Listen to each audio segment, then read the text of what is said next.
आपण सुरुवात करूया आणि नक्कीच आपण सुरुवातीला प्रार्थना करतो आणि परमेश्वराचं सहाय्य मागत असतो.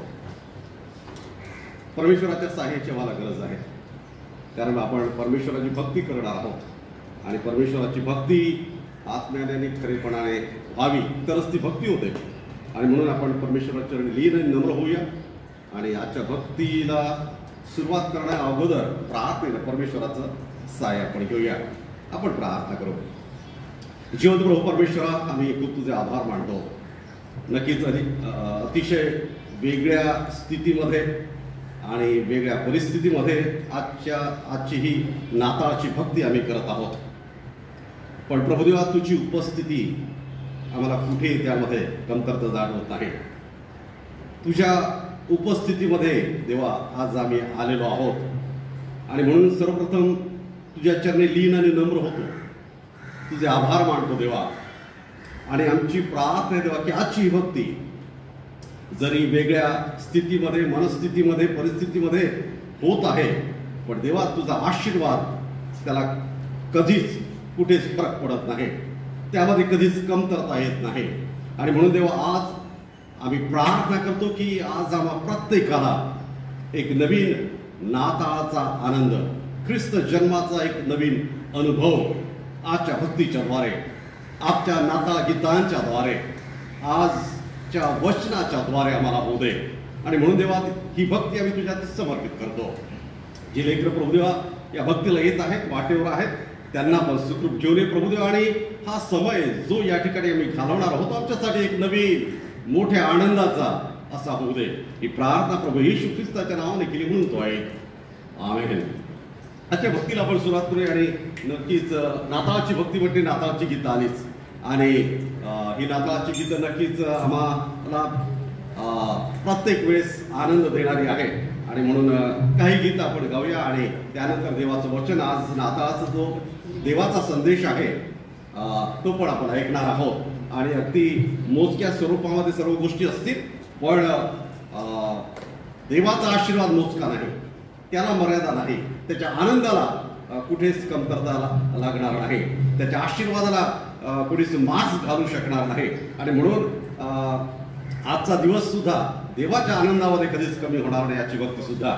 चला तर आपण हे गीत गाऊया.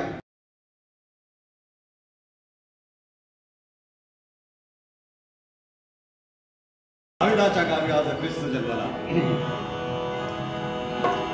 दाविदाच्या गावी आज ख्रिस्त जन्मला.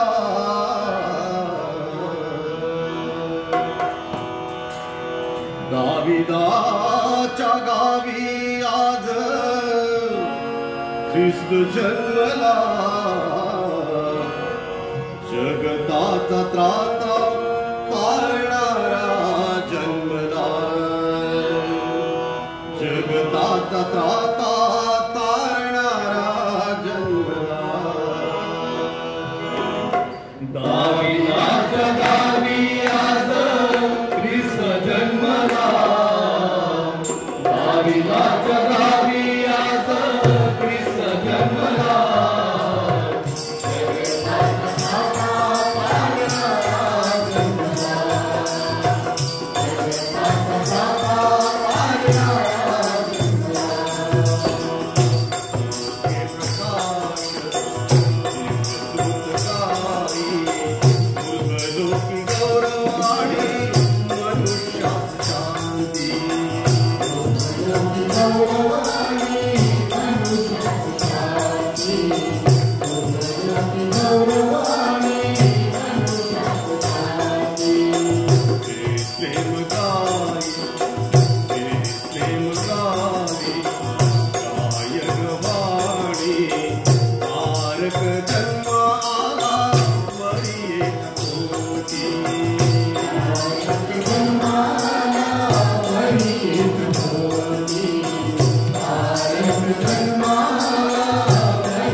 आनंदाची वार्ता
गीताचं महत्त्व सांगितलं, नाताळामध्ये गीताचं महत्त्व आणि सर्वत्र नाताळाची गीतं. तुमच्या गावी पण गातात नाताळ गीतं 24 तारखेला घरोघरी जाऊन, नाही का, कॅरल सिंगिंग, आणि नक्कीच तुम्ही गातात साईनगरला पण. तर फार महत्त्वाची ती आहे, आपण मिस करतो, लहानपणामध्ये गातो. आणि गीताचं सुद्धा नाताळामध्ये महत्त्व आहे. दुसरी गोष्ट, आणखी महत्त्वाची गोष्ट आहे, आणि ती वचनाची. तुम्ही म्हणाला बाळासाहेब वचनाची का नाताळामध्ये गरज आहे? तर आज जी भक्ती आपण करत आहोत, नाताळाची भक्ती, बरोबर आहे की नाही? आणि बरेच नियमावली आज आहे, अनेक नियमावली व्हॉट्सअपवर फिरत आहे की कशा रीतीने आजची नाताळाची भक्ती व्हावी. जवळजवळ 20-25 किती पॉईंट्स मला माहीत नाही, जवळजवळ कितीतरी 25 की 30 पॉईंट्स आहेत त्या नियमांचे, की मास्क लावण्यात यावं, डिस्टन्सिंग पाळण्यात यावं, सॅनिटायझर वापरण्यात यावं, वगैरे वगैरे नियमावली. अशा रीतीने तुम्ही नाताळ साजरा करा. तर ठीक आहे, या अशा स्थितीमध्ये ती गव्हर्नमेंटची नियमावली आणि ती आपण पाळत आहोत, पाळण्याचा प्रयत्न करत आहोत. पण जर आपण खरा नाताळाचा विचार केला तर खरा नाताळ कसा साजरा करावा आणि त्याची नियमावली आणि त्याचे कोणत्या गोष्टी कराव्या आणि कोणत्या गोष्टी करू नये हे कोण आम्हाला सांगणार? बरोबर आहे, नाताळ तर साजरा करायला हवा, नाताळ तर पार पाडायला हवं, जसं आज आपण करत आहोत, बरोबर आहे की नाही? पण ही पण विचार करण्याची गरज आहे, जर आपण नाताळ साजरा करायचा असेल आणि खरा नाताळ जर साजरा करायचा असेल तर त्यासाठी कोणते नियम आहेत? आणि म्हणून वचनाची गरज आहे. म्हणून वचनाची गरज आहे, याला नियमच म्हटलं गेलेला आहे. जर हिंदीमध्ये बायबलला काय म्हणतात तुम्हाला माहित आहे? नया नियम आणि पुराणा नियम, जुना करा, नवा करा, हे आमच्यासाठी गाईडलाईन्स आहेत, आमच्या जीवनासाठी ह्या गाईडलाईन्स आहेत, ह्या नियमावली आहेत. कोणत्या गोष्टी कशा पद्धतीने कराव्या आणि त्याची गरज आहे. गरज यासाठी आहे की इतके बदलाव, इतका बदल नाताळामध्ये होत आलेला आहे आणि होणार, त्याबद्दल प्रश्न नाही. व्हायला पण हवे, जसे जसे काळ बदलतो तसं तसे पद्धती बदलतात आणि म्हणून त्याबद्दल काही काय म्हणतात त्याला प्रश्न नाही आहे, ज्या चांगल्या गोष्टी आहेत. पण जेव्हा ज्या योग्य आणि आवश्यक गोष्टी जेव्हा कमी होत जातात तेव्हा मात्र नक्कीच आम्हाला बघायचं आहे की खरा नाताळ म्हणजे काय, कशा रीतीने तो खरा नाताळ साजरा करण्यात येईल. आणि म्हणून नेहमी जेव्हा असं काही प्रश्न आणि असं काही विचार मनामध्ये कोणत्या बाबतीत असतो तेव्हा मुळाशी जाण्यात येतं आणि जेव्हा जी ओरिजिनल गोष्ट ती कशी होती ते बघण्याचं ते महत्त्वाचं ठरतं. आणि म्हणून नाताळाच्या दिवशी आपण नाताळाची गोष्ट वाचतो, बरोबर? तुमच्या चर्चमध्ये सुद्धा लहानपणी जेव्हा नाताळ होता नाताळची गोष्टी वाचल्या जायची आणि तुम्हाला ती ठाऊक आहे. आणि प्रत्येक वेळेस वाचतो आपण, ती अशासाठी वाचतो कारण त्या गोष्टीने आम्हाला कळतं की नाताळ म्हणजे काय. इतक्या गोष्टी ह्या नाताळामध्ये बदलत आल्या आहेत आणि म्हणून हे समजणं गरजेचं आहे की नाताळ म्हणजे काय. आणि नाताळ म्हणजे हे जर आम्हाला कळायचं असेल तर नक्कीच जो पहिला नाताळ आहे, जो पहिला नाताळ पाळण्यात आला आणि तो कशा प्रकारे झाला हे समजणं गरजेचं आहे. आणि म्हणून मत्तय शुभवर्तमान आणि लूक शुभवर्तमान या दोन पुस्तकामध्ये तो लिहिलेल्या आहे. आपल्या वेळेच्या अभावी आपण तो वाचणार नाही, आपल्याला ती गोष्ट ठाऊक आहे. आणि विशेष करून लूक शुभवर्तमानामध्ये विस्तृत त्याचं वर्णन केलेलं आहे पहिल्या नाताळाचं. आणि त्यामध्ये तुम्हाला ठाऊक आहे योसेफ आहे, मरिया आहे, मेहपाळ आहेत, दूत आहेत, मत्तय शुभवर्तमानामध्ये मागी लोक आहेत, हेरोद राजा आहेत आणि या सगळ्या गोष्टी. आणि परत मेहपाळ जे रानामध्ये होते त्याची गोष्ट सांगण्यात आली आहे. दूतांच्या गीताचा उल्लेख त्या ठिकाणी आहे. या सर्व गोष्टी मी परत वाचणार नाही, पण त्या फार महत्वाच्या आहेत. त्यातली एक गोष्ट वेळेअभावी फक्त एकच वचन मी यावेळेस आपल्या समोर सांगतो. लूक शुभवर्तमान 2रा अध्याय, आणि ते फार महत्वाचं आहे. आणि या सर्व वृत्तांतामधून, या सर्व नियमावलीमधून जर हे वचन जर काढून टाकलं तर नाताळच उरणार नाही. इतकं ते महत्वाचं आहे, इतकं ते गरजेचं आहे, इतकं ते आवश्यक आहे नाताळामध्ये, तेव्हाही आणि आताही. आणि म्हणून ते बघणं, ते समजणं तेव्हाही गरजेचं होतं आणि आजही ते गरजेचं आहे. ते वचन फक्त मी वाचतो. ते वचन आहे 16 वचन, लूक 2रा अध्याय आणि 16 वचन. तेव्हा ते घाईघाईने गेले आणि मरिया, योसेफ व गव्हाणी ठेवलेले बाळक ही त्यांना सापडली. ही त्यांना सापडली. तो त्यांना भेटला, तो त्यांना सापडला. कोण? ख्रिस्त. आणि जर हे वचन जर याच्यातून काढून टाकलं मित्रांनो, या सगळ्या वृत्तांताला, या नाताळाला, या ख्रिस्त जन्माला काहीही अर्थ राहणार नाही. आणि तेव्हाही राहिला नसता. आणि आजही तुमच्या जीवनामध्ये आपण नाताळ साजरा करत आहोत आणि जर ख्रिस्त त्यामध्ये नसेल आणि ख्रिस्त त्यामध्ये जर आम्हाला दिसत नसेल आणि ख्रिस्त त्यामध्ये आम्हाला सापडत नसेल, तो नाताळ होऊ शकणार नाही. नाताळ होऊ शकणार नाही. आणि म्हणून फार महत्वाची गोष्ट आहे, नाताळ म्हणजे ख्रिस्त सापडणे. अगदी सोप्या भाषेत जर सांगायचं असेल तर ख्रिस्त सापडणे. नाताळाला अनेक प्रकारचे सीझन म्हणण्यात येतात. आताच्या काळामध्ये नाताळाला ग्रीटिंगचा सीझन म्हणण्यात येतो. काही लोकांच्यासाठी तो हॉलिडे सीझन आहे, काहींच्यासाठी तो शॉपिंग सीझन आहे. बऱ्याच लोकांच्यासाठी नाही का शॉपिंग सीझन आहे. काहींच्यासाठी तो प्रवासाचा आहे.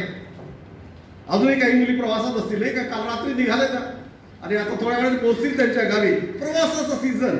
आणि हा अनेक प्रकारचे सीझन आहे बरं का. पण मी नाताळाला नेहमी म्हणतो, नाताळ हा परमेश्वर प्राप्तीचा काळ आहे.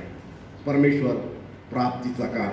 आणि म्हणून मित्रांनो, ही वचनं तेच तर आम्हाला शिकवतात, तेच आम्हाला सांगतात. ही वचन या सांगतोय की सर्व गोष्टी झाल्या. मरिया आहे, योसेफ आहे, मेहपाळ आहे, देवदूत आहे, सर्व गोष्टी आहे. त्यांचं गाणं पण आहे, चांगल्या गोष्टी आहे. पण सर्वात महत्वाची गोष्ट म्हणजे तो त्यांना सापडला मित्रांनो. आणि आज त्याच्यावर आपण विचार करूया. तो आम्हाला सापडलाय. नाताळ म्हणजे हा परमेश्वर प्राप्तीचा काळ आहे, ख्रिस्त सापडण्याचा काळ आहे. अनेक गोष्टी नाताळाबरोबर आपण ऐकतो, नाताची निगडीत आहे, जोडलेले आहे, फार चांगले आहे, फार आशीर्वादित आहे, फार आवश्यक आहे. नाताळ म्हटलं म्हणजे प्रकाश, उजेड. आणि याच गोष्टीमध्ये त्याचा उल्लेख आहे. असं म्हटलेलं आहे की प्रभूचा दूत त्यांच्या जवळ उभा राहिला. आणि पुढची गोष्ट सांगितली आहे की प्रभूचे तेज त्यांच्या समोर प्रगट झाले. नाताळ म्हणजे तेज, नाताळ म्हणजे प्रकाश. नाताळाच्या बद्दल भविष्यवाणी यशाया संदेशामध्ये सांगितलेली आहे की अंधकारात बसलेल्या लोकांनी अंधकारात बसलेल्या लोकांनी मोठा प्रकाश पाहिला. नाताळाची भविष्यवाणी या शब्दात केलेली आहे मित्रांनो. आणि म्हणून नाताळ म्हणजे प्रकाश, आणि त्याची आम्हाला गरज आहे. त्याची आज जगाला गरज आहे. त्या प्रकाशाची आज कधी नव्हती इतकी गरज आहे. गेल्या संपूर्ण वर्षभर आणि संपूर्ण जगाने अंधकारात काढलं. काहीच कल्पना नाही. काय उपाय आहे, केव्हा निघेल, कशी त्याची लक्षणं आहे.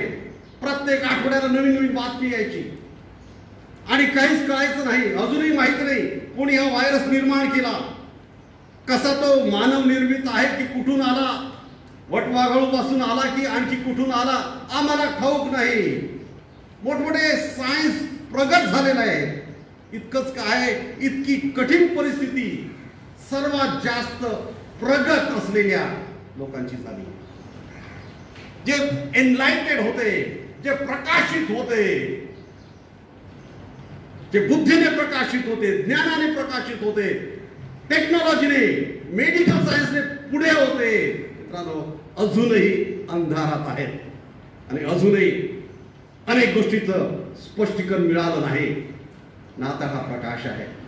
त्या प्रकाशाची आम्हाला गरज आहे मित्रांनो.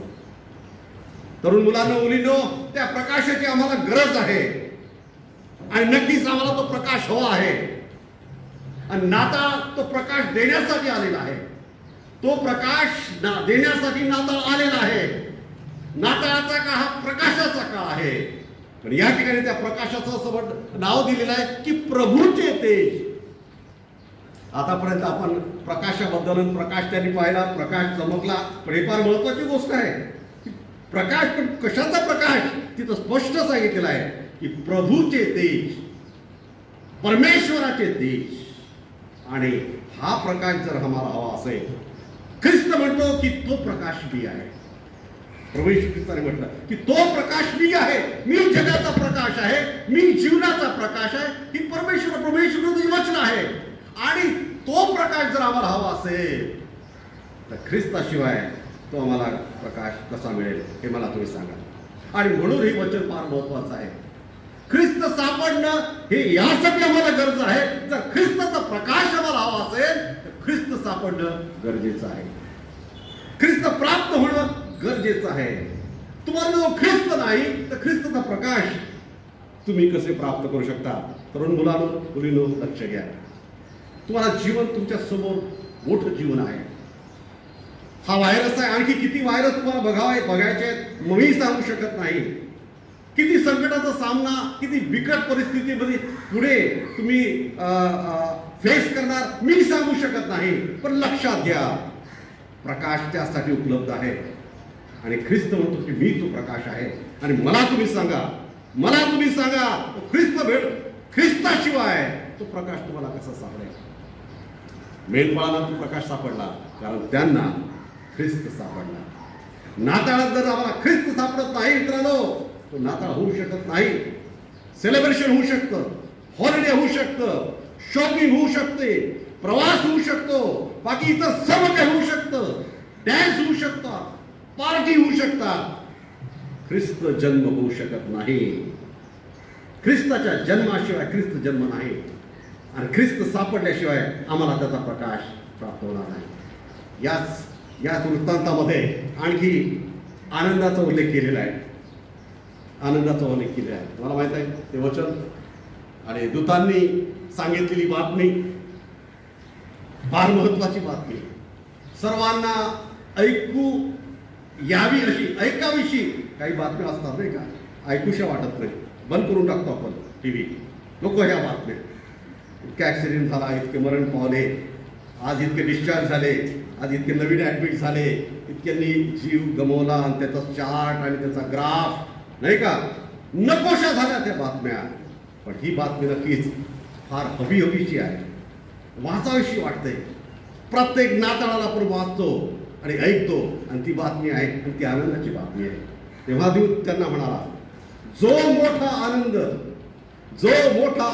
सर्व लोकांना झाला आहे त्याची सुवार्ता मी तुम्हाला सांगतो. मित्रांनो, नाताळ म्हटला की आनंद, आनंद. आणि कशाचा आनंद हे फार महत्वाचं आहे. आपण फक्त आनंद या शब्दावरच जोर देतो, त्यालाच फक्त अंडरलाईन करतो. तोच आम्हाला माहिती आहे, तोच आम्ही ऐकतो. पण कशाचा आनंद मित्रांनो? अनेक आनंद आहे, आनंद अनेक आनंद आहे. आणि तरुण लोकांबद्दल आज माझ्यासमोर तरुण लोक बसले म्हणून मी खास तुमच्यासाठी सांगत आहे मित्रांनो, की देवाचं वचनच सांगतं की हे तुम्ही आपल्या जीवनामध्ये उल्हास कर, आनंद कर. होय, अनेक आनंद आहे. जगातील अनेक गोष्टी तुम्हाला आनंद देऊ शकतात. आनंद सर्वांना हवा आहे, पण एक वेगळ्या आनंदाचा उल्लेख बायबलने केलेला आहे. एका वेगळ्या आनंदाचा उल्लेख प्रभू येशू ख्रिस्त करतो आणि तो म्हणतो की मी जो आनंद देतो तो तुमच्यापासून कुणी हिरावून घेणार नाही.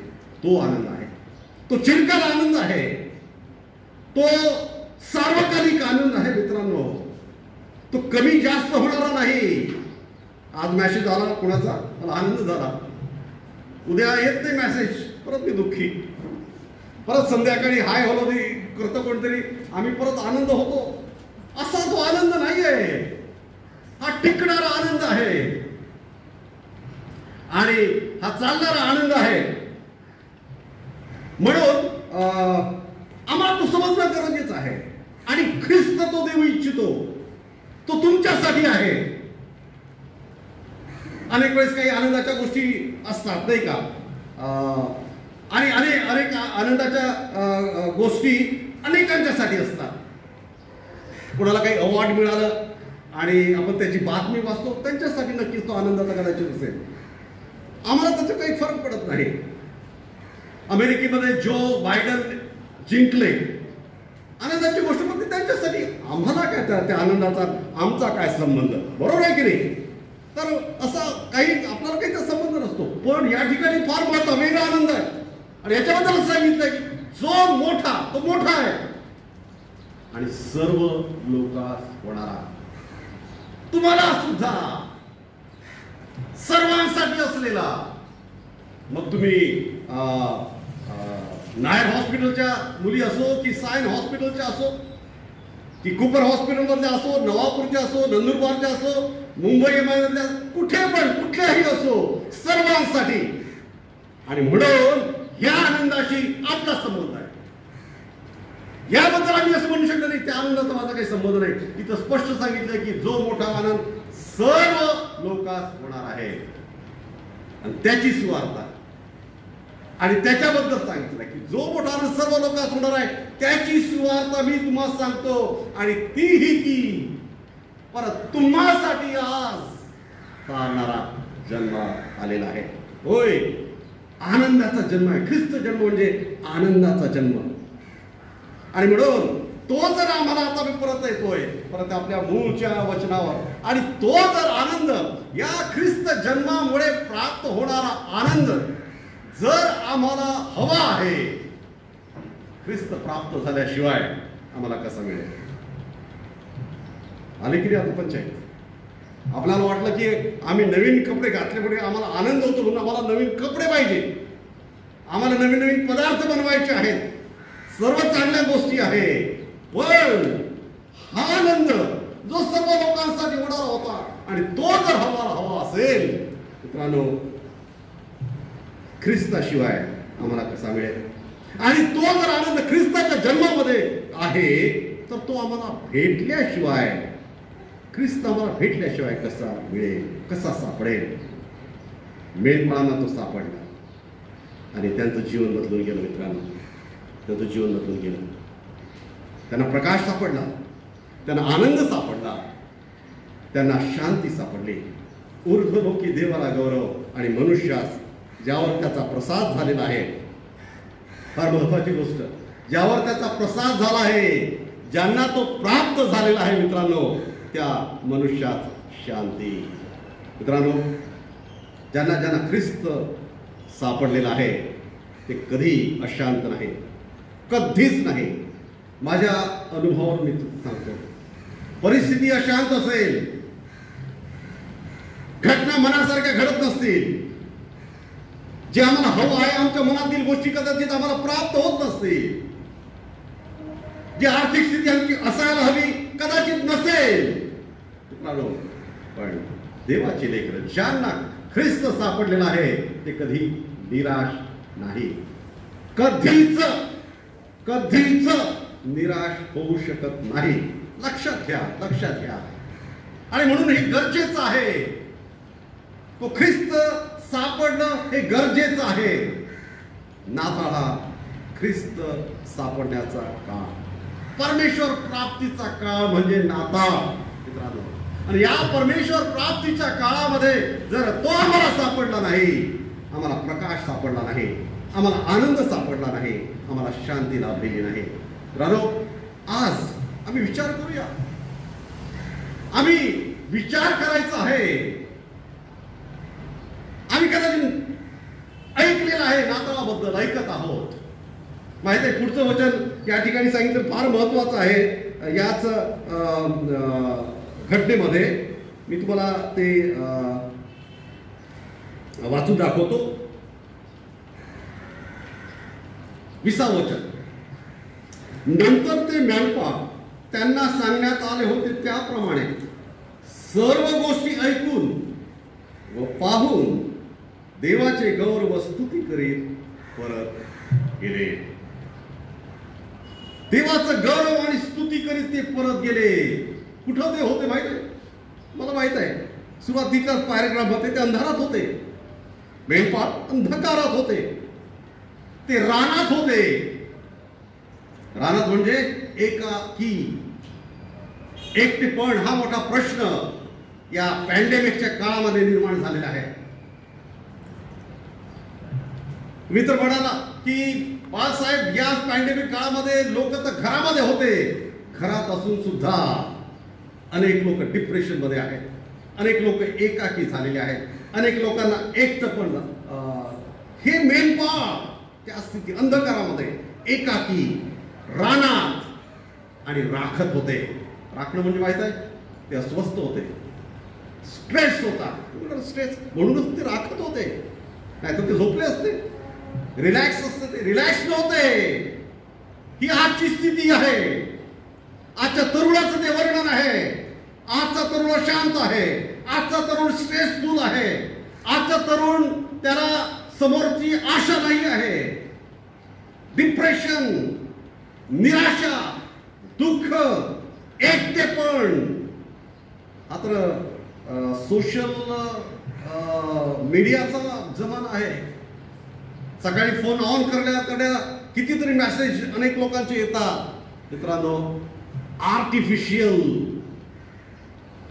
ही फ्रेंडशिप, आर्टिफिशियल ही मैत्री, ही खरं आमची जी एकाकीपण आहे ते घालू शकणार नाही, कधीच नाही मित्रांनो, कधीच नाही. आम्हाला त्या परमेश्वराची गरज आहे. आणि इथंच आपण वाचतो, हेच मेंढपाळ जे एकाकी होते, अंधकारामध्ये होते, अस्वस्थ होते, त्यांच्याबद्दल इथे म्हटलेलं आहे. काय म्हटलेलं आहे? नंतर ते मेंढपाळ आता ते राहिले नाही. तेच तर नाताळाचा उद्देश आहे. तुम्ही ते राहू नये, तुम्ही आता बदलून जावं. अजून मी तुम्हाला सांगतो, कदाचित काय इथं लिहिलं आहे की ते मेंढपाळ सांगण्यात आले होते त्याप्रमाणे सर्व गोष्टी ऐकून, फक्त ऐकल्या नाही, पाहिल्या, म्हटलंय पाहून आणि देवाचे गौरव करीत. मित्रांनो, नाताळ म्हणजे अनुभव. फक्त ऐकणं नाही, फक्त पाहणं नाही, तर त्याला स्वीकारणं, त्याचा अनुभव घेणं, आणि तरच तो तुम्हाला सापडेल. देवाचं वचन आहे, फार महत्वाचं वचन. आपण अनेक वेळेस ऐकलं असेल की परमेश्वर प्राप्तीचा काळ आहे, तोच त्याला शोधा. बरोबर आहे? यशायाचं पुस्तक याचा आपण वाचू, कारण फार महत्वाचं ते आहे. 55 अध्याय, यशायाचा 55 अध्याय, आणि त्याच्यावर थोडंसं आपण काही मिनिटं हे करूया. आणि 6वं वचन, ख्रिस्त जन्माच्या जवळ 650-700 वर्ष अगोदर ख्रिस्त जन्माचं जणू काय वर्णन आहे. आणि या ठिकाणी यशाया काय म्हणतो? तो म्हणतो की परमेश्वर प्राप्तीचा काळ आहे, तोवर त्याला शोधा. नाता परमेश्वर प्राप्तीचा काळ आहे मित्रांनो, आणि तोच जर तुम्हाला प्राप्त झाला नाही, नाता होणार नाही. नाता होणार नाही. सेलिब्रेशन असेल, ख्रिस्त विरहित नाता कसा नाता होऊ शकतो? ख्रिस्त जन्म विरहित, ख्रिस्त जन्म विना नाता, ख्रिस्त जन्माचा सण कसा असू शकेल? आणि ख्रिस्त त्यामध्ये नाही तर ख्रिस्तचा आनंद आम्हाला कसा प्राप्त होईल? त्याचा प्रकाश आम्हाला कसा प्राप्त होईल? त्याकडून प्राप्त होणारी आशा आम्ही कशी आम्हाला मिळेल? आम्हाला ख्रिस्त प्राप्त व्हायला हवा. आणि हा नाता परमेश्वर प्राप्तीचा काळ आहे मित्रांनो. त्याला प्राप्त करून घ्या. अनेक नाता कदाचित आम्ही बघितले असतील, पण कदाचित ऐकण्यात गेले. अनेक नाताळ आम्ही कदाचित साजरे करण्यात गेले असतील. परमेश्वर प्राप्तीचा नाता अजून जर राहिला असेल तर आज संधी आहे. तुम्हाला माहित आहे, मी तुम्हाला सांगतोय की नाताळ म्हणजे परमेश्वर प्राप्तीचा काळ. दुसरी गोष्ट मला सांगू द्या, नाताळ म्हणजे संधी. कारण या ठिकाणी काय सांगितलेलं आहे? परमेश्वर प्राप्तीचा काळ आहे तोवर. हा शब्द कशाला आला मध्येच? तोवर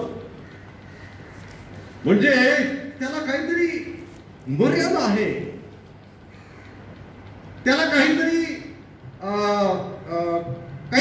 अट आहे त्यामध्ये. आणि म्हणून सांगितलेलं आहे तोवर, म्हणजे ती संधी आहे. जेव्हा दिव्यदूतांनी बातमी सांगितली नाताळाची, त्यामध्ये सुद्धा एक फार महत्वाचा शब्द आहे. ती आनंद आहे, त्याच्यामध्ये आपण कधी विसरणार नाही. आनंद जो शब्द आहे आम्हाला फार समाधान देणारा आहे. दुसरी गोष्ट सांगितली की आज जो मोठा आनंद सर्व लोकांस होणार आहे त्याची सुवार्ता मी तुम्हाला सांगतो. आणि पुढे सांगितलेलं आहे, दाविदाच्या गावात आज तारणारा जन्मलेला आहे. आज शब्द संधीचं दर्शक आहे. कारण संधी आज असते. आणि म्हणून या ठिकाणी सुद्धा मी सांगतोय तुम्हाला की परमेश्वर प्राप्तीचा काळ आहे. पण या वचनामध्ये सांगितले की तोवरच, म्हणजे आजच. तारणाच्या बाबतीमध्ये आणखी एक वचन आहे की आज तारणाचा दिवस आहे. मित्रांनो, त्याचं कारण असं की तारण ही संधी आहे आणि ती आज आहे. तुम्ही मला बाळासाहेब की तारणारा तर तो प्रभू येशू ख्रिस्त, त्याने म्हटलं की मी काल, आज आणि युगानुयुग सारखा आहे. मग असं कसं असू शकेल की आजला काय महत्व इतकं? तो उद्या पण असेल, नक्कीच तो उद्या पण आहे. तो काल पण होता, काल पण तो त्याने तुमची वाट पाहिली, आज पण तो तुमची वाट पाहत आहे. आज पण तो जन्मलेला आहे, आज पण त्याची आम्हाला गरज आहे, उद्या पण तो असणार आहे. फक्त फरक एवढा आहे, तर मुलांनो मुलींनो, तो तर आहे. आपण असू की नसू हे मात्र कोणीच इथे बसलेला सांगू शकणार नाही, मी सांगू शकणार नाही. आणि म्हणून ती संधी आहे आज. आणि म्हणून मी गंभीरपणे सांगतो, आज मी तुम्हाला थोडंसं गंभीर यासाठी बनवतो की स्थिती अशी आहे, नाताळा संदेश असा आहे, आणि म्हणून ती गंभीरपणे घेणं गरजेचं आहे. जर ख्रिस्त विना जर आम्ही नाताळ साजरा करत असू, आम्ही फार मोठा धोक्यात आहोत. कारण तारणाचा दिवस उद्या नाही, तारणाचा दिवस आज आहे. परमेश्वर प्राप्तीचा काळ आज आहे. आणि तोवरच त्याला शोधा, ती संधी आहे. आणि पुढे वचन यावर सांगितलंय, त्या परमेश्वर प्राप्तीचा काळ आहे तोवर त्याला शोधा, तो जवळ आहे, तोच त्याचा धावा करा. बाळासाहेब, याला मला प्राप्त करायचं आहे. आता आम्हाला कळालं की जर आम्हाला आनंद पाहिजे असेल त्याच्याशिवाय कसा आम्हाला आनंद मिळेल. आमच्या जीवनात जर आम्हाला पुढे जाण्याला प्रकाश पाहिजे असेल तर ख्रिस्ताशिवाय आणि त्याला प्राप्त केल्याशिवाय आम्हाला तो कसा प्राप्त होईल. इथं सांगितलेलं आहे तो जवळ आहे, तोच त्याचा धावा करा, तोच त्याचा धावा करा. तो जवळ आहे. नाताळ हा परमेश्वर प्राप्तीचा काळ आहे.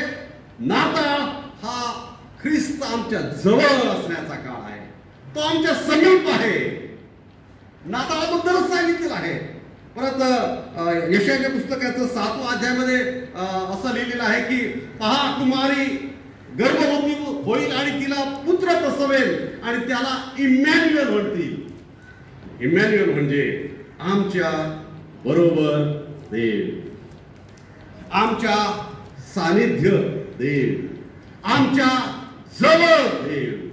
नाताळ म्हणजे ख्रिस्त आमच्या जवळ, तो आमच्या जवळ, आमच्या सानिध्यामध्ये. योहान सुसमाचारामध्ये 1 अध्यायामध्ये आपण आणि 14 वचनामध्ये असं लिहिलं आहे की पहा, शब्द देह झाला. नाताळाचं वर्णन, शब्द देह झाला आणि त्याने आमच्यामध्ये वस्ती केली. वस्ती केली. इतकी जवळीकता, किती जवळ आहे. तो आमच्या अगदी जवळ आहे. तुम्ही बाळासाहेब किती जवळ आहे.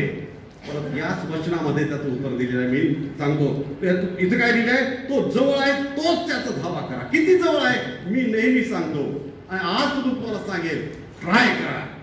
तो एका हाकेच्या अंतरावर आहे. एक तुमचा धावा, एक तुमची छोटीशी प्रार्थना, एक प्रार्थना की देवा माझ्यावर दया कर, एक तुमचं समर्पण, एवढ्या अंतरावर तो येऊन ठेपलेला आहे. तुम्हाला सापडला आहे का?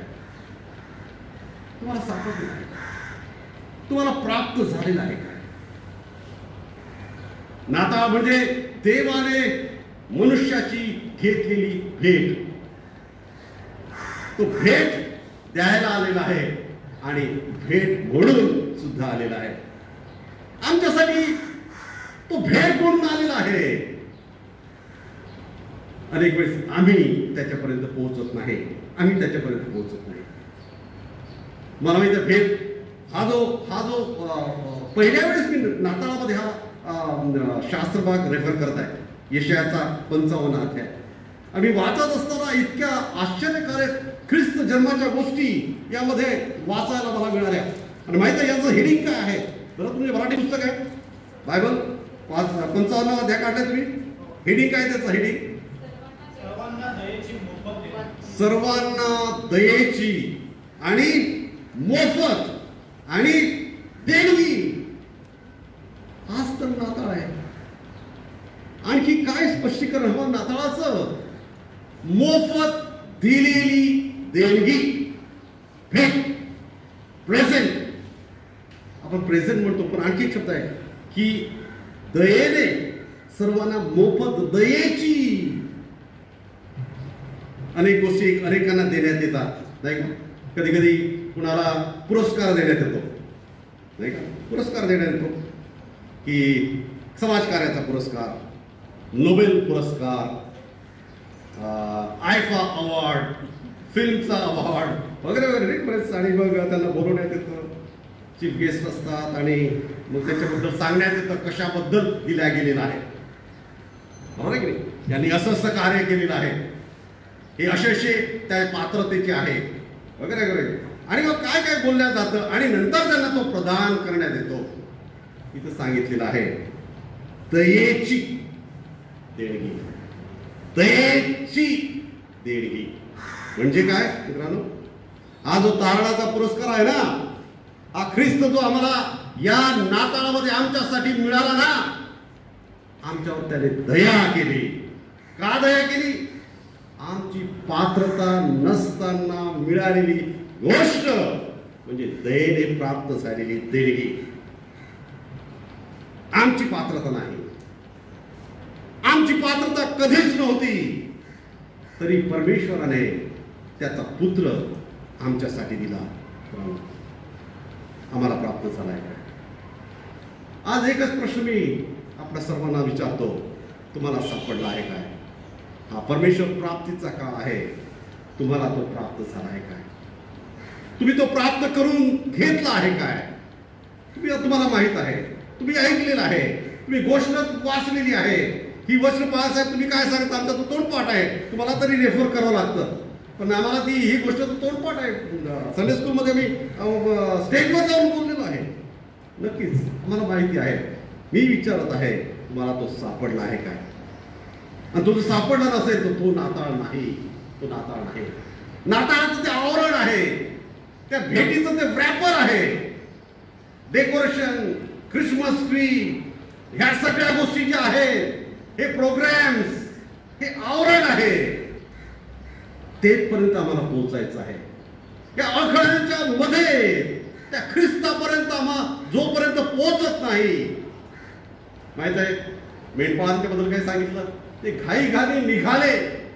कुठे निघाले हो? सुट्टीवर? कुठे निघाले? मॉलमध्ये? कुठे निघाले? कुठे निघाले? तारणाऱ्याला प्राप्त करण्यासाठी घाई घाई निघाले. का? त्यांना कळून आलं होतं ही संधी आहे. त्यांना कळून आलं होतं. बघा, साधे भोळे मेंढपाळ, पण तुम्हाला आमच्यापेक्षा जास्त समजदार, जास्त मॅच्युअर. मित्रांनो, त्यांना कळालं काहीतरी महत्वाचं आहे आणि काहीतरी अर्जंट आहे. आणि म्हणून त्यांनी विचार केला असेल की देवदूतांनी बातमी सांगितली, पण त्याच्यामध्ये आज हा शब्द का टाकला? त्यांनी विचार केला असेल. कारण म्हातारे मेंढपाळ त्याच्यामध्ये असतील, नाही का? म्हातारे लोकांना जास्त कळतं. तरुण मुलांनी कदाचित त्याच्यामध्ये तरुणही असतील, म्हातारे असतील. तरुण मुलांनी नक्की म्हटलं असेल काही घाई करण्याची गरज नाही. काय स्वप्नील? नक्की तरुण मुलांनी असं म्हटलं असतं काही घाई करण्याची गरज नाही. किती थंडी आहे, अंधार आहे. सकाळी बघू ना, नाही का? सकाळी बघू, तर उजाड्यात बघू, थोडंसं झोप काढू, दिवसभराचा थकवा आहे वगैरे वगैरे वगैरे. पत्रातले काही म्हातारे लोक होते त्या मेंढपाळमध्ये. त्यांनी म्हटलं नाही, तुम्ही काळजीपूर्वक ऐकलं नाही. त्या मुलांना तुम्ही काळजीपूर्वक ऐकले नाही. त्या बातमीमध्ये तुम्ही ऐकलं का? त्या देवदूतांनी सांगितलं, आज सांगितलेलं आहे. आज म्हणजे हे जितकं महत्वाचं आहे तितकं अर्जंट आहे. ही जितकी ऑफर आहे, ही जितकं अवॉर्ड आहे, तितकीच ही संधी आहे. आणि आपण जर पोहोचलो नाही तर आम्हाला ती कधी सापडणार नाही. आणि म्हणून तिथं लिहिलेलं आहे ते घाई घाईने निघाले, घाई घाई निघाले. आणि म्हणून ते पुढे वचन आलं, ते गेले, घाई घाईने गेले, ते पोहोचले. आणि म्हणून ते वचन आहे, त्यांना तो सापडला, त्यांना तो सापडला. ख्रिस्त आपल्याला सापडला आहे का? ख्रिस्त आपल्याला सापडला आहे का? आणि तोच प्रश्न आहे. तो सापडला नसेल तर आज तारणाचा दिवस आहे. आज तुम्ही त्याला प्राप्त करू शकता. सर्व आवरण काढून टाका. हे रॅपर्स अनेक रॅपिंग झालेले आहेत. दर नाताळात आणखी एक रॅप आपण करत आहोत आणि ख्रिस्त अधिक आणि अधिक खाली जात आहे. आणि ती भेट जर आम्हाला प्राप्त व्हायची असेल मित्रांनो, त्या ख्रिस्तापर्यंत पोहोचा. तो तुम्हाला जीवनाचा प्रकाश, जीवनाचा आनंद, जीवनाची शांती, जीवनाचा आशा त्याच्याकडून आम्हाला प्राप्त होत आहे. शेवटची गोष्ट सांगतो, बंद करतो. वचन सांगतं की ज्याला पुत्र सापडलेला आहे त्याला जीवन प्राप्त झालेलं आहे. पहिले యోహాను वर्तमान याचा 5वा अध्याय आणि 12वं वचन.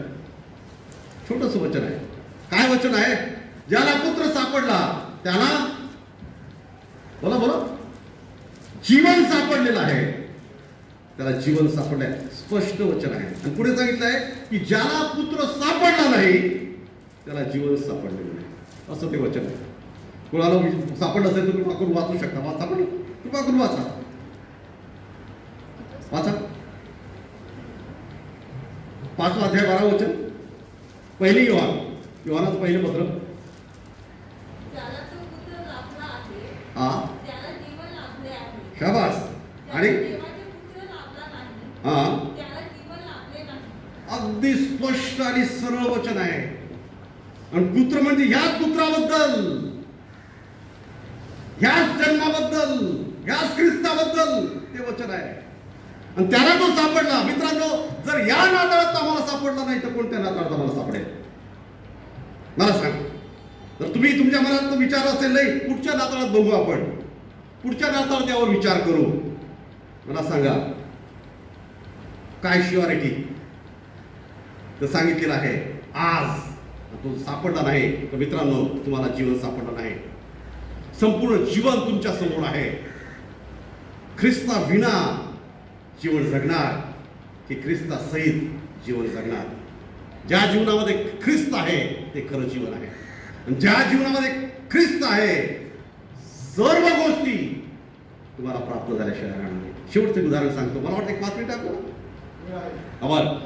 शेवटचं उदाहरण सांगतो. कारण तुम्ही ते ऐकलं असेल आणि मी बंद करतो. ज्याला ख्रिस्त सापडलेला आहे त्याला जीवन आणि जीवनातील आशीर्वाद सापडलेला आहे. एक श्रीमंत मनुष्य होता. एक श्रीमंत मनुष्य होता. त्याचा एकुलता एक पुत्र होता. पण त्याच्या जीवनात एक मोठी ट्रॅजेडी झाली. त्या श्रीमंत मनुष्याच्या त्याचा तो एकुलता एक पुत्र मरण पावला.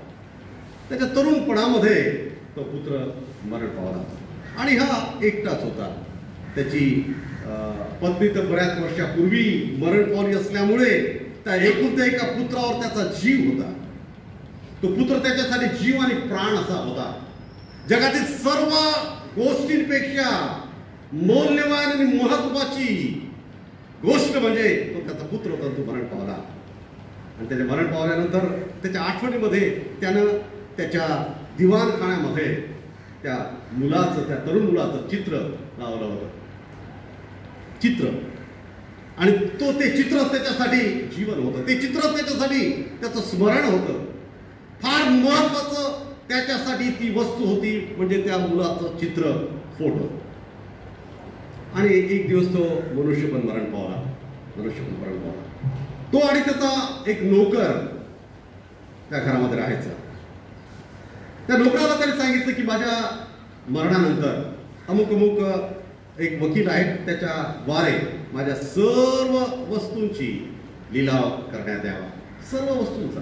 अनेक तो श्रीमंत असल्यामुळे अनेक मौल्यवान गोष्टी त्याच्याजवळ होत्या.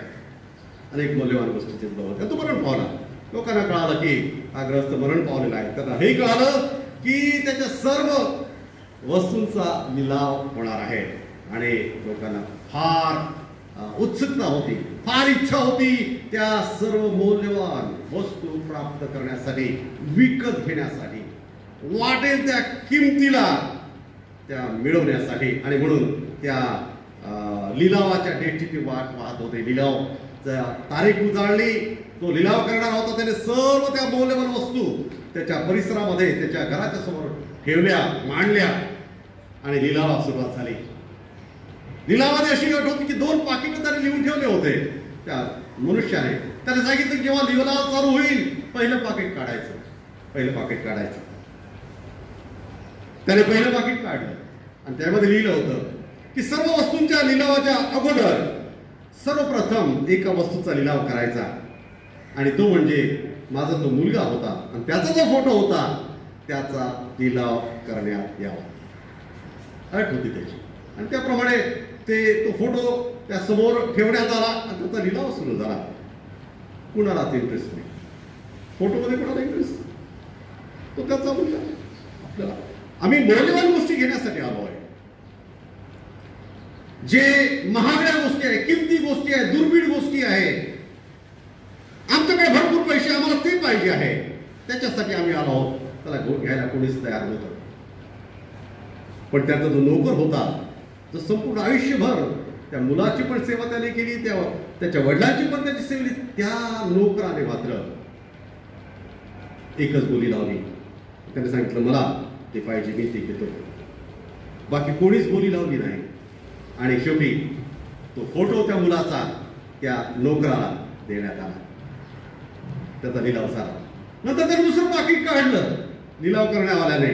आणि मग त्या पाकिटातून त्यांनी चिठ्ठी काढली ते मनुष्याची. आणि त्यावर लिहिलं होतं आता ज्या व्यक्तीने माझ्या मुलाचा फोटो घेतलेला आहे त्याला या सर्व व्यक्ती वस्तू देऊन टाकण्यात याव्या आणि गेला असताना ज्याला पुत्र लाभला, त्या मनुष्याचा पुत्र ज्याने स्वीकारला, त्याला त्या सर्व गोष्टी प्राप्त झाल्या. मित्रांनो, अनेक वेळेस आम्ही आमच्या जीवनामध्ये प्रसिद्धी, नाव, करिअर, सक्सेस, नाही का, फ्रेंड सर्कल वगैरे वगैरे ह्या मोठमोठ्या गोष्टी मिळवण्याचा प्रयत्न करतो. प्रभू येशू ख्रिस्ताचं वचन आहे, प्रथम तुम्ही माझ्या वरील गोष्टी मिळवण्याचा प्रयत्न करा, म्हणजे या सर्व गोष्टी तुम्हाला मिळतील. ज्याला पुत्र लाभलेला आहे त्याला शांती लाभलेली आहे. ज्याला पुत्र लाभलेला आहे त्याला प्रकाश प्राप्त झालेला आहे. ज्याला पुत्र प्राप्त झालेला आहे त्याला आनंद प्राप्त झालेला आहे. मित्रांनो, आम्ही आनंद प्राप्त करण्याचा प्रयत्न करतो. पुत्र मिळाल्याशिवाय, तो तारणारा सापडल्याशिवाय तो आनंद तुम्हाला कधीही प्राप्त होऊ शकणार नाही. जीवन येईल, जीवन निघून जाईल. मित्रांनो, सगळ्यात मोठी ट्रॅजेडी जीवनाची ही आहे जेव्हा आम्ही ख्रिस्त विरहित जीवन जगतो. ख्रिस्त विरहित जीवन म्हणजे कसलीही आशा नसलेलं जीवन. आज निर्णय घ्या. तुम्ही नक्कीच माझ्या मुलासारखे, माझ्या मुलीसारखे आहेत. माझा मुलगा पण तुमच्याच वयाचा आहे आणि माझी मुलगी 12वीच्या याच्यामध्ये आहे. आणि तेच मन, तेच कळकळ, तेच कन्सर्न तुम्हा सर्वांबद्दल माझ्या मनात आहे. मला सांगू द्या, तुमच्या जीवनामध्ये नक्कीच खूप पुढे जा, खूप यशस्वी व्हा, खूप जीवनाचा आनंद मिळवा, आनंद लुटा, काहीही प्रश्न नाही. भरपूर पैसे कमवा, काही प्रश्न नाही. ख्रिस्ताला कधी सोडू नका, कारण ख्रिस्त आहे तर जीवन आहे. मित्रांनो, ज्याला पुत्र सापडला नाही तो जीवन जगेल, तर त्याला जीवन म्हणता येणार नाही. मित्रांनो, तुम्हाला सांगितलंय, नाताळ म्हणजे संधी आहे. जर आज ती संधी तुम्हाला प्राप्त करून घ्यायची असेल, तो ख्रिस्त जर तुम्हाला प्राप्त करून घ्यायचा असेल, आज तो उपलब्ध आहे. तो जन्मलेला आहे, तुमच्यासाठी तो उपलब्ध आहे नव्हे, तुमची तो वाट पाहत आहे. बाळासाहेब, आम्ही कसा प्राप्त करू? त्या वचनामध्ये सांगितलं की त्याचा मनापासून धावा करा. एक प्रार्थना, एका प्रार्थनेच्याद्वारे, एका हाकेच्याद्वारे तुम्हाला प्राप्त झाल्याशिवाय राहणार नाही. ज्याला तो प्राप्त झाला त्याचं जीवन बदलून गेलं. मित्रांनो, आज ती प्रार्थना आपण करूया आणि त्याला प्राप्त करूया. जर तो तुम्हाला प्राप्त झाला असेल तर अधिक त्याला समर्पित होऊया. आपण प्रार्थना करू, आपले डोळे बंद करूया. परत आपल्या जीवनाचा आपण विचार करू. परमेश्वराने आम्हाला एक संधी दिलेली आहे. आज फक्त आजच आहे आणि म्हणून जर अजूनही आम्ही त्याची प्रार्थना, त्याचा धावा केला नसेल, मनापासून केला नसेल, खऱ्या अर्थाने केला नसेल, मित्रांनो, आज ती संधी आहे. 2 क्षण सांगतो, आपल्या मनात आपण त्याचा धावा करूया की प्रभू येशू ख्रिस्त, आज कृपा करून माझ्या जीवनामध्ये तू जन्म घे. एवढी प्रार्थना, एवढा धावा पुरेसा आहे त्याला प्राप्त करण्यासाठी. कारण तो आम्हाला आमच्या कर्तृत्वाने नाही, आमच्या शिक्षणाने नाही, आमच्या बुद्धीने नाही, आम्ही चांगले आहोत म्हणून तर नाही, केवळ दयेने आम्हाला तो प्राप्त होतो. त्याची दया मागूया. मी आपल्यासाठी प्रार्थना करतो. जिवंत प्रभू परमेश्वर, आज आम्ही खूप तुझे आभार मानतो तुझ्या वचनाबद्दल. आणि वचने प्रभू आज नव्याने आमच्यासाठी कदाचित आमचं मन उघडणारी, आमचे नेत्र उघडणारे, आमचे कान उघडणारे अशी होती. परदेवा, या वचनाच्या द्वारे नाताळाचे नियम आमच्या समोर तू ठेवले आणि आमच्या नाताळामध्ये तुझी असलेली गरज आमच्या जीवनामध्ये तुझं असलेलं स्थान आणि आवश्यकता आणि तू दिलेली आज संधी याची जाणीव तू आज वचनाच्या द्वारे आम्हाला करून दिलीस. आम्ही प्रार्थना करतो देवा, इथे बसल्या प्रत्येक तरुणासाठी, प्रत्येक तरुणीसाठी देवा, त्याचं जीवन तू व्यापून टाक तुझ्या प्रकाशाने, तुझ्या शांतीने, तुझ्या दयेने, कृपेने, तुझ्या फार मोठ्या आशेने. आणि इथून पुढे देवा या तरुण लेकरांचं जीवन तू बदलून टाक आणि अनेक येणाऱ्यांचं जीवन देवा तू आशीर्वादित कर. अनेक त्या बसलेल्या मुलांपैकी देवा रुग्ण सेवेमध्ये आहेत, नर्सेस आहेत, मेडिकल फील्डमध्ये काम करणारे आहेत. आणि एक मोठी जबाबदारी देवा त्यांच्यावर तू दिलेली आहे. देवा इथून त्यांची सेवा ख्रिस्ताने भरलेली, ख्रिस्ताच्या प्रकाशाने भरलेली, ख्रिस्ताच्या प्रीतीने भरलेली असती तू होऊ दे. आणि होऊ दे देवा की एक वर मोठा आशीर्वाद जो तू देऊ गेलेला आहे तुझ्या लेकरांच्यासाठी, त्याचा अनुभव येणाऱ्या वर्षांमध्ये त्या प्रत्येक तरुणाला आणि तरुणीला लाभू दे, अशी प्रार्थना मी करत आहोत. ही प्रार्थना तुझा पुत्र प्रभू येशू ख्रिस्त याच्या नावाने केली म्हणून तू आहे. आमेन.